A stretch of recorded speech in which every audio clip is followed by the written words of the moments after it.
Hi everyone, it's Margaret Manning here. Welcome to 60 and Me. Welcome to a brand new day of your life. Hope that you're doing great. I hope that wherever you are in the world, you're having a fun day and have done something unique and wonderful for yourself. But anyway, here we are. I've got my cup of tea this morning. I picked up some kusumi or kushmi tea. They have a whole range of beautiful teas. I don't know whether you're familiar with them, but this is Assam. It's hard to get Assam tea, so I was very lucky to find this box, and that's what I've got this morning. So hope you've got a cup of tea, coffee, juice, whatever you love. But thank you again for being here. It does mean the world to me to have you by my side on this journey, and I hope it's of value to you too. Now, I've got a topic today that I think is going to really be of interest as we start a new year, whatever time of the year you're watching this. But I want to first remind you that our sponsors for today's show are International Living.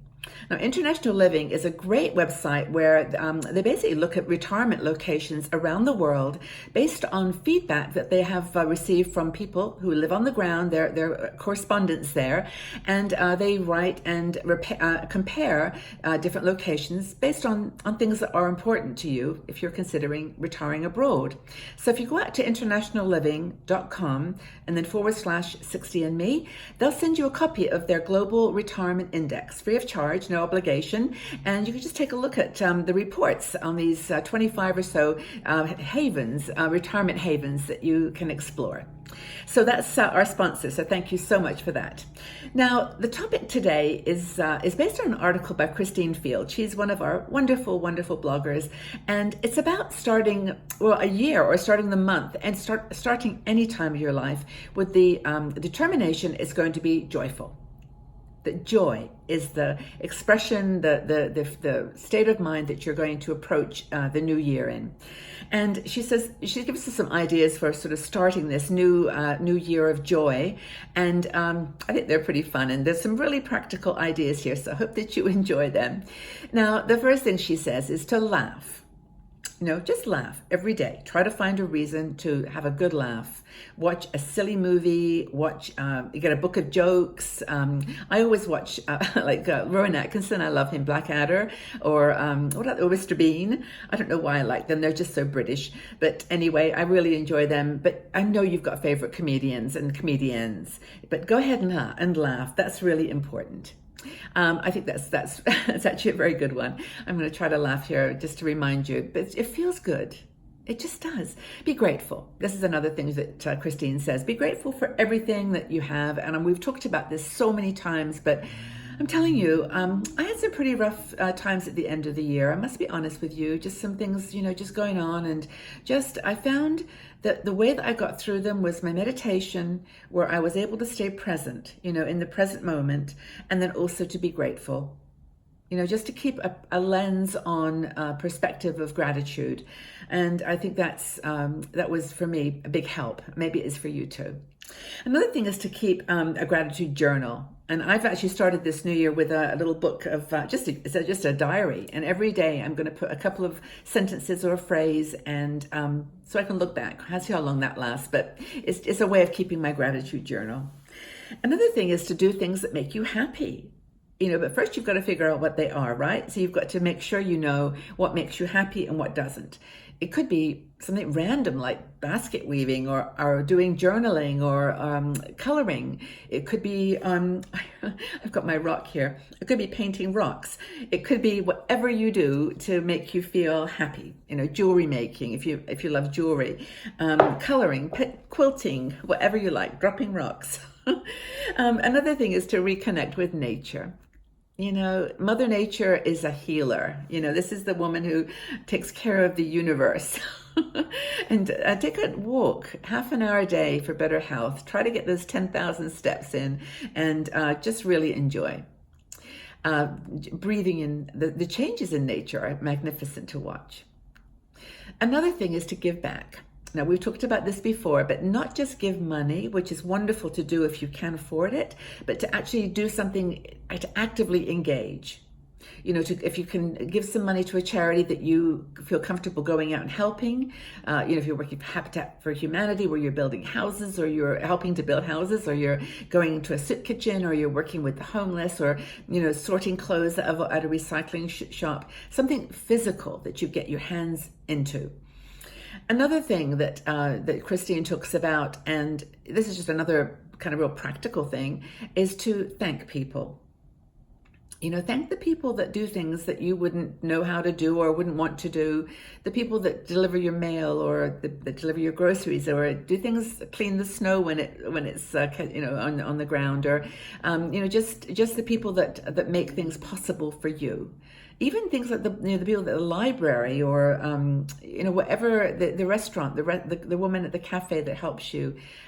Just thank them. Just surprise them with a thank you, and maybe take them a little gift or something, or just something small. Give them a little painted rock. But anyway, of course, you can't do all this if you're tired. So another thing you must do, and this is so important, is get sleep. Just get some sleep. I have a weird and wonderful sleeping habit. I don't know whether you do too, but I go to bed about 10, I wake up at 2, I go back to sleep till 4, I wake up at 6. I mean, it's crazy, but I try to get at least 6 hours sleep. And if you can get sleep all the way through, that's really what you need.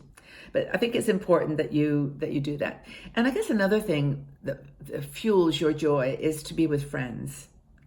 And if you don't have friends in the real world, you've got us here. We are the real world. What am I saying? This is 60andMe. We are the real world too. And you're going to get as much love and support if you just look between the lines here as you will anywhere else. And it's really important that you feel like you're not alone. And getting connected to people is a super important, joyful way to live your life. Another thing is to be present in the moment. Like I mentioned it earlier, this was the way that I got through some things, is just to not worry about tomorrow or think about yesterday or even like this afternoon. Think about right now and be there and say, I'm going to do this one step at a time. One small step at a time sometimes, and that's okay. It's really okay. So that's the thing. Enjoy the art that's everywhere in this world. I made that note because I remembered someone saying when they travel, they always I like going to the art graffiti, the street art. And you can see it everywhere.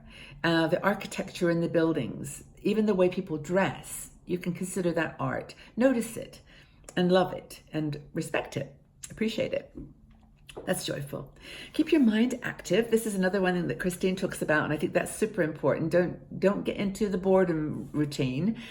Try new foods, new colors, new jewelry, new anything. But just try something that's going to make you feel refreshed and energized. And of course, as we talked about earlier, make new friends. Try. We've got several. We've got probably tens of articles on 60andme.com about friendship as you get a little older. Not easy. It's not easy. I know this because the context of our relationships have changed. We don't have the same people to hang out with, so it's really important. And I think if you can combine all those things, smile more, show gratitude, laugh every day, just get out into nature, all those things, they're just little things, but they really will make a big, big difference in your life.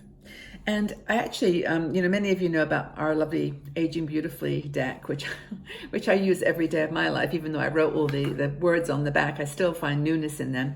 And this is one that just struck me as kind of sums it all up, which is, live your passion. Just live your passion.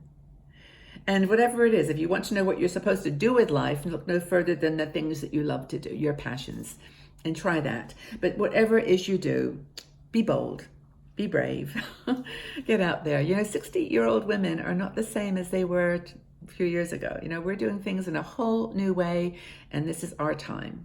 This is our time to be powerful, to be strong. And so please check out our website, 60andme.com. If you feel like you want to get a little more involved with us and you want to be able to have a more personal, quiet conversation, we've got our Patreon community. It's a community where you can support 60andMe with a small donation, $3 a month, and just take part in our live shows and all the fun exclusive videos I do. And, it's just a nice way to say thank you to us for what we do. And we appreciate you. It's really turning into an amazing community, and we love it. So thank you. All right, everybody, well, go out and do something. Go out and walk, go paint, go meet a friend, go have a coffee and talk to a stranger. But just have a lovely day wherever you are, and know that you're very much appreciated here. And I look forward to chatting with you again soon. So take very good care, everybody. Bye bye for now.